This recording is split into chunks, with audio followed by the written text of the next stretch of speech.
Hello, it's Aditi from Raising World Children, and today with us we have Laura Ramnath. She is a family and lifestyle blogger, and she talks all about her adventures with her family on her beautiful, wonderful blog.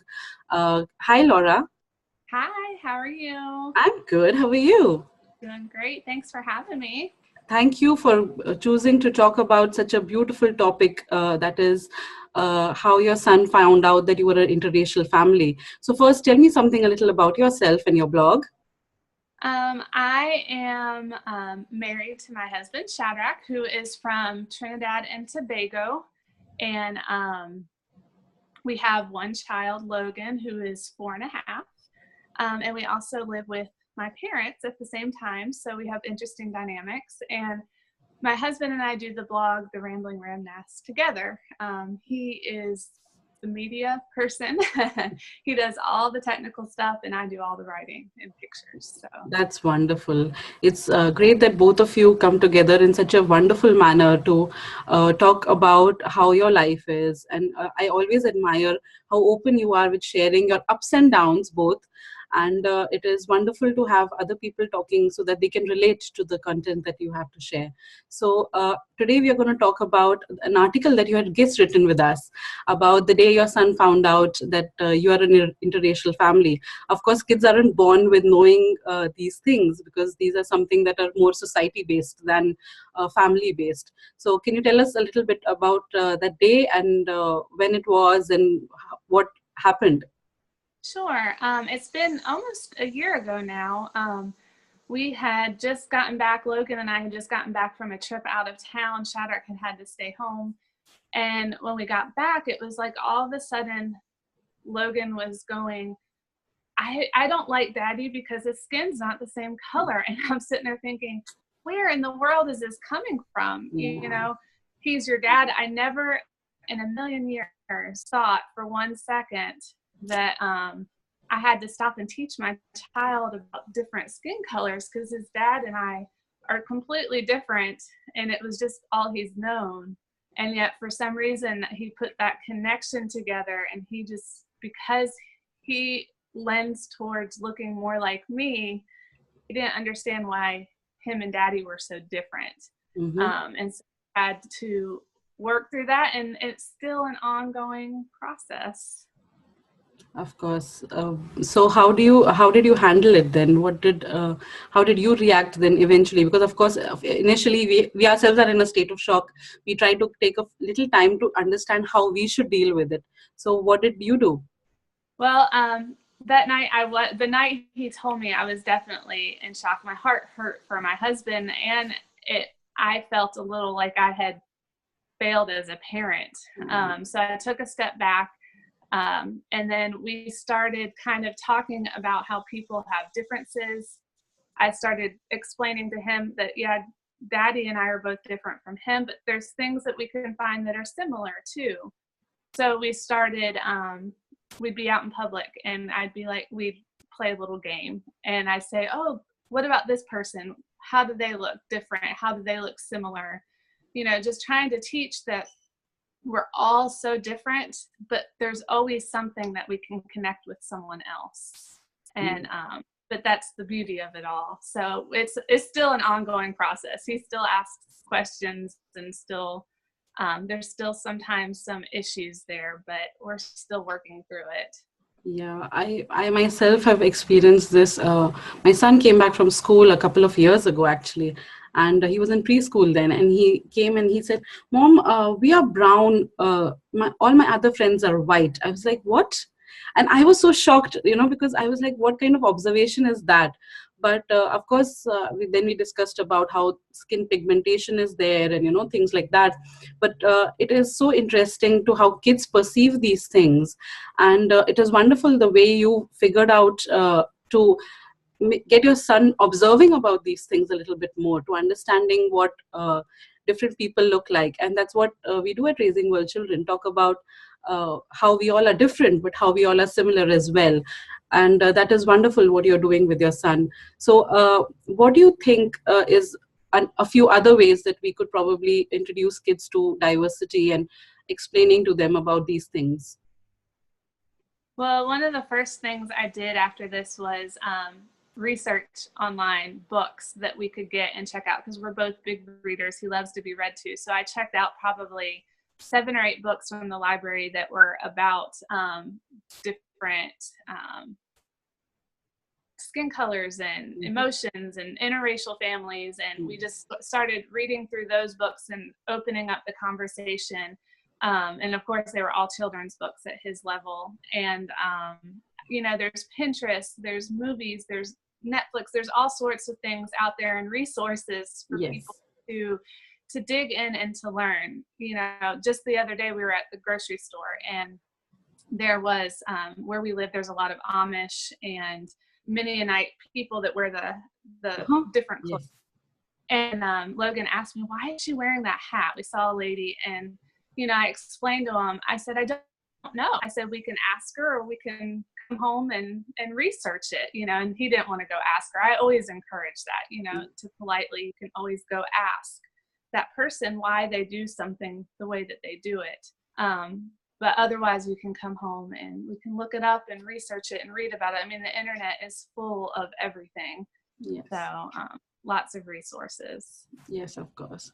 And as an interracial family, what are some things that you struggle with personally, if you don't mind sharing?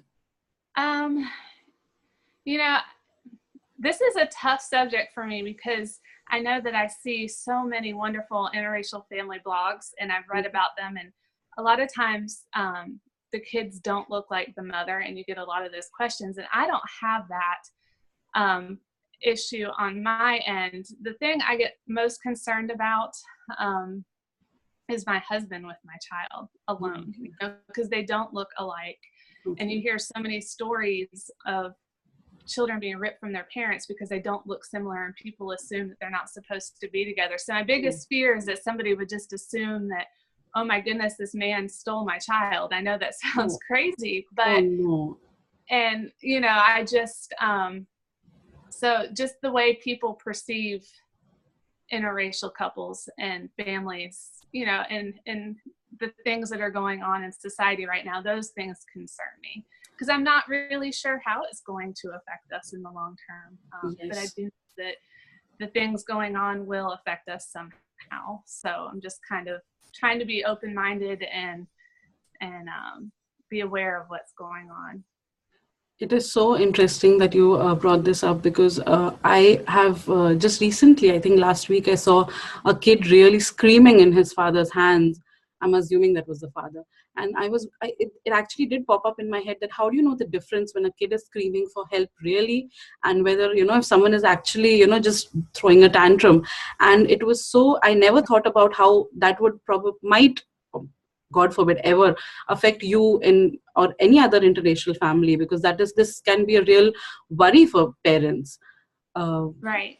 I am so, and especially these days, none of us are really sure how things are going to end up being, and it's a real concern about what's happening.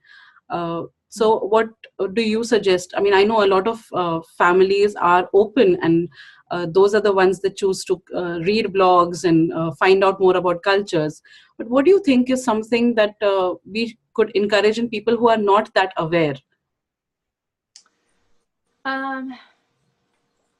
To go in with an open mind, to ask questions, not to be afraid to ask questions, you know, to ask how you met, to ask how it works, where you're from. You know, questions are always okay, because at least I know when people ask questions that they're curious and they're wanting to learn.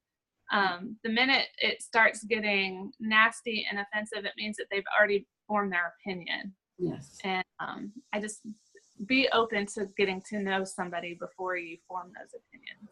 Yes, that's very true. I mean, I'm always happy when someone comes up with a question, but don't you find in today's day and age, especially since we have been writing, sometimes you're scared of being trolled, you know, the culture of being agreeing to disagree is kind of disappearing, right? I mean, that's a worry that I personally have. I mean, when you write something, you're always concerned about how it will be perceived by people who don't agree with it.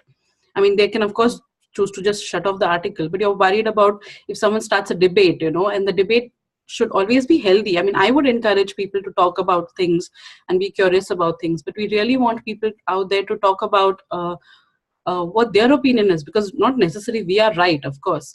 So that's something that we really need to encourage in everyone, ask questions and be okay with being disagreed with, right?